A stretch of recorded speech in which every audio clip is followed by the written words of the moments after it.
இப்போ வந்து பன்னீர் இலை வாங்கியிருக்கோம். இது என்ன பிளான்ட் அப்படின்னு பார்த்தீங்கன்னா, ரொம்ப ரேர் பிளான்ட் இது.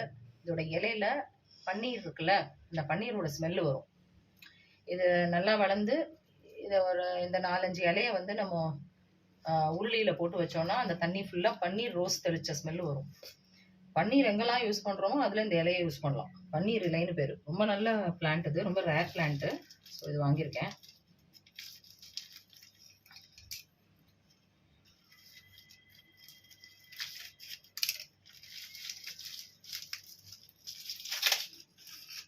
நல்லா இருக்கு. இந்த பிளான்ட் நல்லா இருக்கு.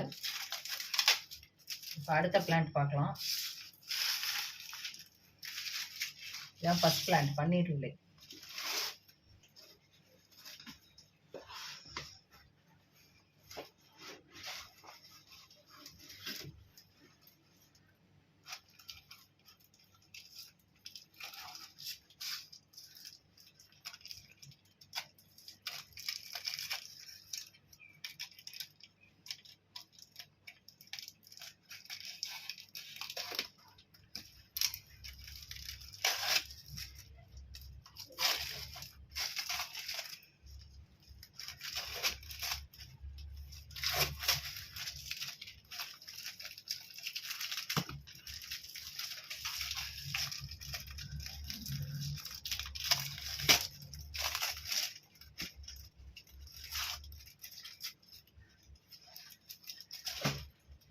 இதுவும் பன்னீர் இலை. 2 பன்னீர் இலை பிளான்ட் வாங்கியிருக்கேன்.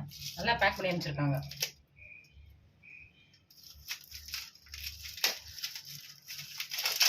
எப்பவுமே நர்சரியிலேருந்து பிளான்ட்ஸ் வந்த உடனே வைக்கக்கூடாது. தம் ரூலு தான். ஏன்னா பிளான்ட்ஸும் ஒரு லைஃப். ஸோ அதுக்கு ஷாக் இருக்கும். ஒரு என்விரான்மெண்ட்டில் வளர்ந்துருக்குது. ஸோ அதை எடுத்து டிரான்ஸ்போர்ட் ஆகி வருது இல்லையா, அது நம்ம டிரான்ஸ்போர்ட் ஆகி வந்தாலும் சரி, நம்ம வாங்கிட்டு வந்தாலும் சரி, வந்த உடனே ஒரு நிழல் பாங்கான இடத்துல அதுக்கு கொஞ்சம் தண்ணி ஊற்றிட்டு ஒரு வாரம் அப்படியே மெயின்டைன் பண்ணணும். அட்லீஸ்ட் ஒரு 4 to 5 days கழிச்சு தான் நம்ம வைக்க போகிற பாட்டில் அதை வைக்கணும். அது வரைக்கும் வைக்கக்கூடாது. இதுவும் பன்னீர் இலை தான்.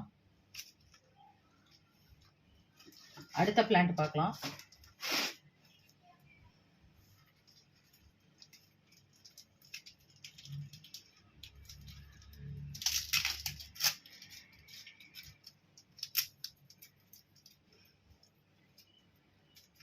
இந்த செடி பேரு ஐயம்பனைன்னு பேர். இது கீரையா சமைச்சு சாப்பிடலாம். இதுல நிறைய மூலிகை குணம் இருக்கு. இதுல என்னெல்லாம் மூலிகை குணம் இருக்குன்றத நான் ஃபியூச்சர் வீடியோஸ்ல சொல்றேன். இது பேர் ஐயம்பனை. 2 ஐயம்பனை வாங்கியிருந்தேன். இதெல்லாம் ரொம்ப ரேர் மூலிகை பிளான்ட்ஸுங்க.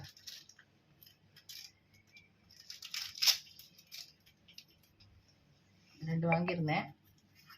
நம்ம தண்ணி ஊற்றிட்டா ஃப்ரெஷ் ஆகிடும். இப்போ டிரான்ஸ்போர்ட் ஆகி வந்திருக்கிறதுனால நம்மளுக்கு கொஞ்சம் டல்லாக இருக்குது. எல்லாத்துக்கும் தண்ணி ஊற்றிட்டா நல்லா ஆகிடும். நல்லா பேக் பண்ணி அமைச்சிருக்காங்க.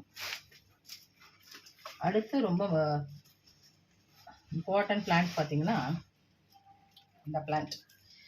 இது ஆக்சுவலாக நம்ம துளசி தான் கேள்விப்பட்டிருப்போம். இது வந்து துளசி தான் கேள்விப்பட்டிருப்போம். இது கிராம்பு துளசி. இந்த இலைய பார்த்தீங்கனாலே துளசிலேயே கிராம்பு ஸ்மெல் வரும். நல்லா இருக்கு. பிளான்ட் ரொம்ப நல்லா கொடுத்துருக்காங்க.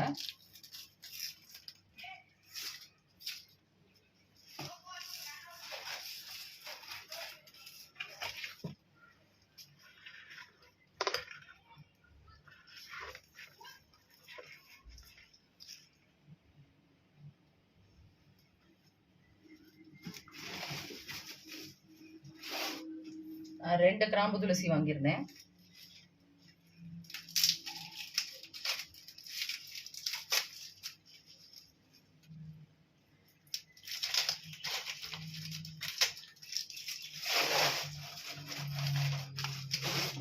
ஸோ